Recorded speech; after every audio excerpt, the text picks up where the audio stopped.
للشؤون الخارجية الأمريكية 13 ما جاء في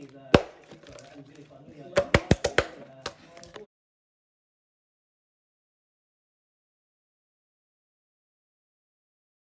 وزر الرسالة إلى كل من وزير الخارجية ووزير العدل للوكالة يطلب فيها التحقيق في كيفية هرب طالب سعودي من الولايات المتحدة قبل دخول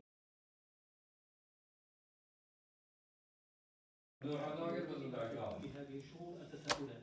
لكن ما أثار استغراب الكثيرين هو أن الهرب رغم خطورته